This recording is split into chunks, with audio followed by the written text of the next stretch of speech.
తిరుగుతూ ఉంటాయి అన్నమాట పైన. అది వచ్చి మన పంట మీద ఏదైనా లార్వా దశలో ఉండే పురుగులు తినాలంటే కూర్చునే దానికి ఒక స్థావరం కావాలి. ఈ పంట మీద కూర్చొని వంగిపోతుంది కూర్చుంటే. ఇలాంటి కొమ్ములు మనకి నాటినా కానీ దీని మీద కూర్చొని చూస్తుంది, చూసి ఏది తినేస్తుంది. అట్లా కూడా మనకి పక్షులు కూడా మనకి సహాయ సహకారాలు చేస్తాయి అన్నమాట. అది కూడా మనకి శ్రామికులలో ఒకటి పక్షులు.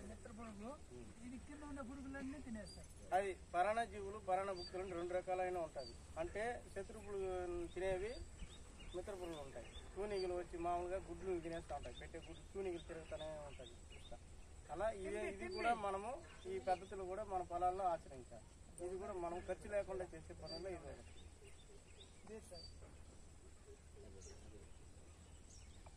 సో ఇది అంటే ఒకటి ఉంటే భూమిని బాగా మంచిగా మనము తయారు చేసుకోవడం చాలా ముఖ్యమైనది. ఇది ఫస్ట్. రెండవది మీరు బాగా గమనించండి, ఇప్పుడు అడవులు ఉన్నాయి, అడవుల్లో ఎవరైనా పోయి యూరియా ఎరువులు వేస్తారా? ఆడ ఏమేమి పంటలు వస్తాయంటే తెలుసా మీకు? తెలుసు కదా. అడవుల్లో అన్ని తినే దగ్గర నుంచి మనకు రోజు వాడుకునే వస్తువులకి ఉపయోగపడే అన్ని వస్తువులు వస్తాయి. అంటే రబ్బరు, కాఫీ, గమ్ము, బట్టకు ఉపయోగించే కాటన్ కానీ, పండ్లు కానీ అన్ని రకాలు వస్తాయి.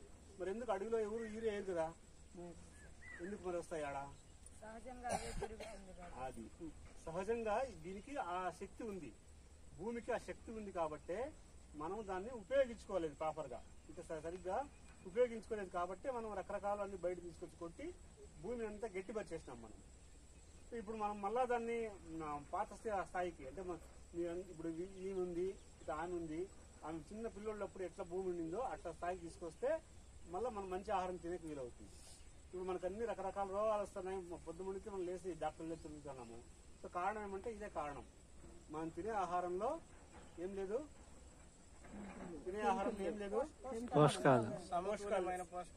సమతుల్యమైన పోషకాలు అంటే కావలసినంత పోషకాలు లేవు మనకు.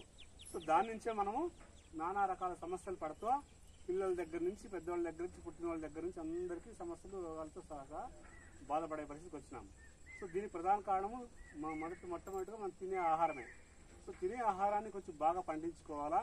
రెండోది, ఇప్పుడు మనము 30-40 ఏళ్ళు